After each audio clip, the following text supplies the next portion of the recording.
নমস্কার। আজকে গিটারের আরেকটি লেসন নিয়ে এলাম। লেসনটি সম্পূর্ণ বিগিনার্স লেসন এবং খুব গুরুত্বপূর্ণ লেসন। কারণ মিউজিক জগতে যে কোনো মিউজিক বাজাতে গেলে, গিটারে যে কোনো মিউজিক বাজাতে গেলে আমাদেরকে বেশিরভাগই অনেক ক্ষেত্রে ওপেন নোট বাজাতে হয়। তো সেই ওপেন নোটটা কি? What is open note? যেমন এটা যদি ফ্রেটবোর্ড ধরে নেন এটাকে, তাহলে এইগুলো হচ্ছে এক একটা স্ট্রিংস এবং এগুলো হচ্ছে এক একটা ফ্রেট।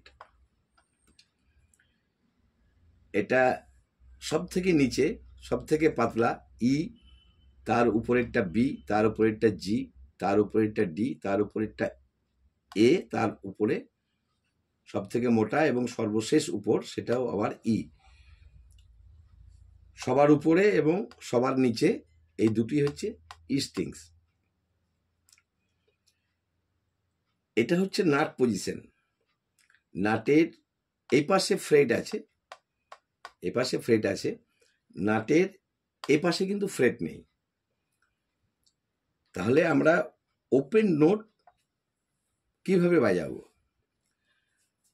মনে করুন 6 নম্বর স্ট্রিংস।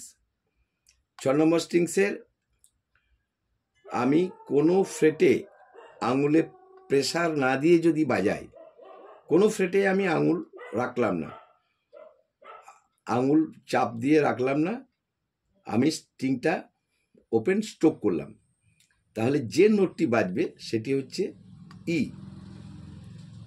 5 নম্বর স্ট্রিংসের কোনো ফ্রেটে আঙুলে প্রেসার না দিয়ে আমি যে নোটটি বাজাবো বা স্ট্রিংসের 5 নম্বর স্ট্রিংসে স্ট্রোক করব, যেটা ওপেন বাজবে সেটা হবে এ। 4 নম্বর স্ট্রিংসের কোনো ফ্রেটে আঙুল না দিয়ে আমি এই 4 নম্বর স্ট্রিংসটা যখন স্ট্রোক করব এবং যে সাউন্ডটা হবে সেটা হবে ডি। 3 নম্বর স্ট্রিংসে সেম, কোনো ফ্রেটে আঙুলের প্রেসার না দিয়ে আমি এই 3 নম্বর স্ট্রিংসে স্ট্রোক করব, যে নোটটি বাজবে সেটি হবে জি। আবার একইভাবে 2 নম্বর স্ট্রিংসের কোনো ফ্রেটে আঙুলের প্রেসার না দিয়ে এমনি ওপেন স্ট্রোক করব, যে নোটটা বাজবে সেটা হবে বি। এবং সর্বশেষ 1 নম্বর স্ট্রিংসের কোনো ফ্রেটে আঙুলের প্রেসার না দিয়ে স্ট্রিং স্ট্রোক করে যে নোটটি বাজবে সেটা হবে ই। 6 নম্বর আর 1 নম্বর ওপেন দুটোই কিন্তু ই। এরপর যখন ফ্রেটে প্রেসার দেবো, প্রেসার দিয়ে যে নোটটি বাজবে সেটি সেই নোট। যেমন এটা আমি কোনো ফ্রেটে 6 নম্বর স্ট্রিংসের কোনো ফ্রেটে প্রেসার না দিয়ে ওপেন 6 নম্বর স্ট্রিংকে স্ট্রোক করে যে নোটটি পেলাম সেটা হচ্ছে ই।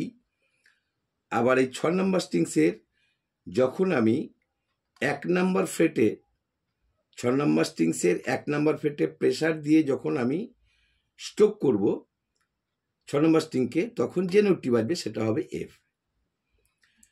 তাহলে আঙুলের প্রেসার না দিয়ে যে নোটগুলো বাজবে সেটাই হচ্ছে সেই স্ট্রিংয়ের সেই নোট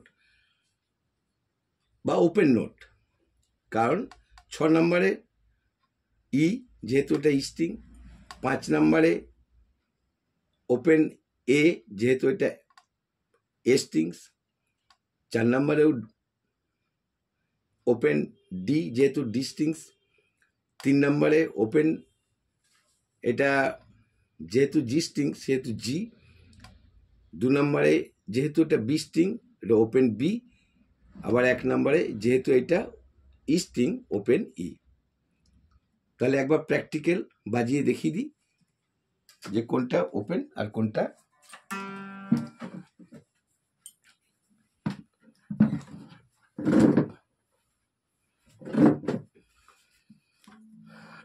এটা হচ্ছে গিটারের ফ্রেটবোর্ড, এটা হচ্ছে নাট পজিশন, নিচেটা নিচেটা হচ্ছে 1 নাম্বার স্ট্রিংস। আমি কোনো ফ্রেটে আঙুলের প্রেশার না দিয়ে আমি যখন এটা বাজাবো, এটা বাজছে ই। আবার উপরেরটা কোনো ফ্রেটে আঙুলের প্রেশার না দিয়ে আমি যখন উপরেরটা 2 নাম্বারটা আমি স্ট্রোক করব বি, ঠিক সেম তার উপরেরটা জি, তার উপরেরটা ডি, তার উপরেরটা এ, এবং একদম সর্বশেষ যেটা উপরে সবথেকে মোটা সেটা আবার ই। নিচেরটা, নিচের 1 নাম্বার ই, ওপেন ই, আর উপরে 6 নাম্বার সবথেকে মোটা এটাও ই। তাহলে দুটো ই রয়েছে, আর একটা এ, একটা ডি, একটা জি, একটা বি। তাহলে এটা আমাদের বুঝতে আর অসুবিধা হলো না যে ওপেন নোট কাকে বলে। কোনো ফ্রেটে এইভাবে আঙুলের প্রেশার না দিয়ে, এভাবে আঙুলের প্রেশার না দিয়ে যে স্ট্রিংয়ে স্ট্রোক করে যে নোটটা বাজবে সেটা হচ্ছে ওপেন নোট। তাহলে এই ধরনের ভিডিও পেতে যারা প্রথম আমার ভিডিও দেখছেন, চ্যানেলটি সাবস্ক্রাইব করে রাখুন এবং বেলের অল অপশন প্রেস করে রাখুন, যাতে আমার সমস্ত ভিডিও নোটিফিকেশন আপনারা পেয়ে যান। এবং ভিডিওতে একটি লাইক করুন। লাইক করলে আমি বুঝতে পারবো যে আমার ভিডিও দেখে আপনারা উপকৃত হচ্ছেন। ভিডিওটি দেখার জন্য ধন্যবাদ।